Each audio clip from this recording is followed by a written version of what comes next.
All right, Billy, what are we doing? We are making rafter patterns right now. Rafter patterns. Rafter patterns.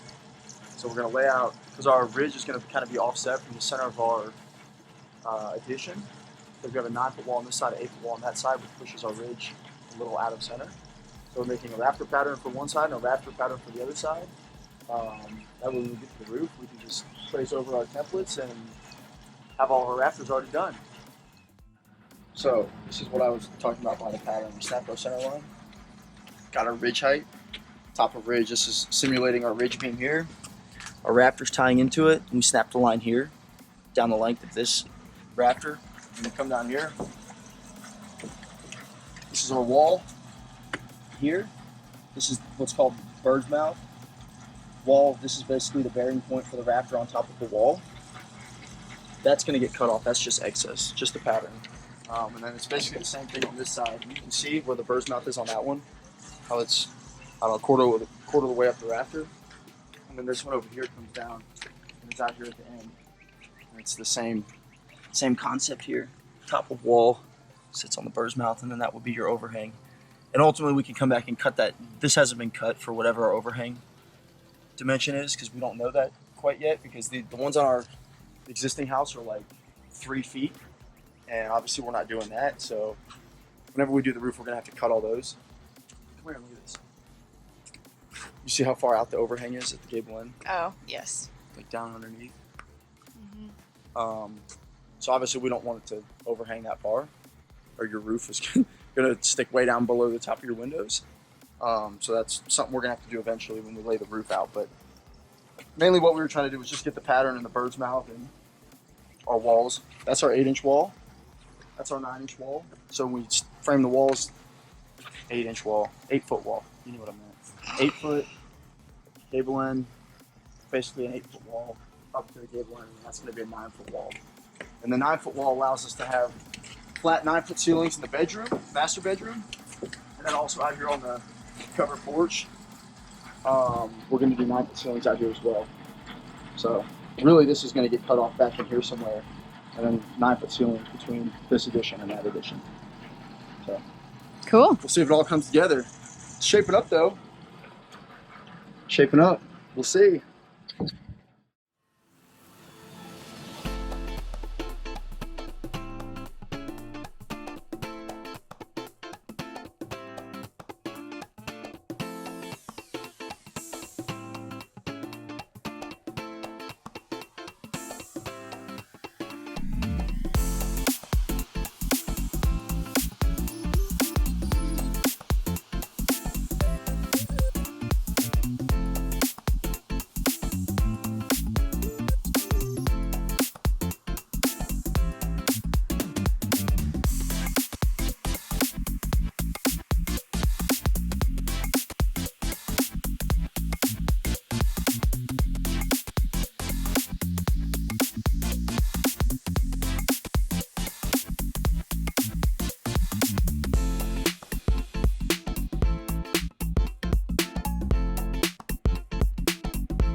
All right, so we're starting to frame our first wall right now, and Billy's nailing on the bottom plate.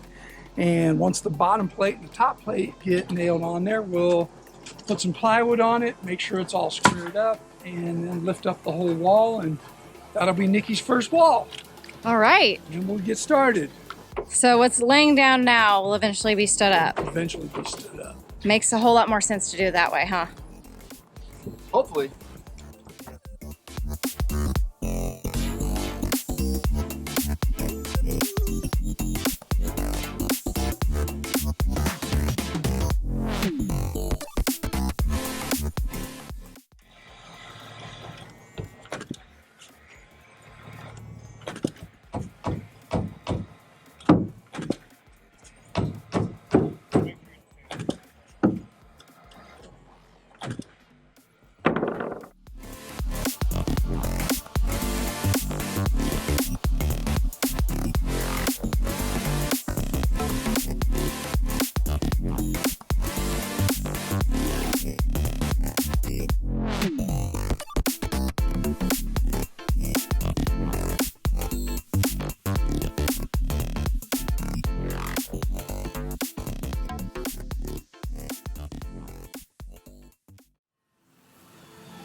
it's not going to be as heavy as you think it is.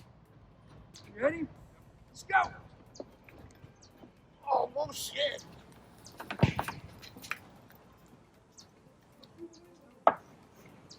Oh, right on the line, man.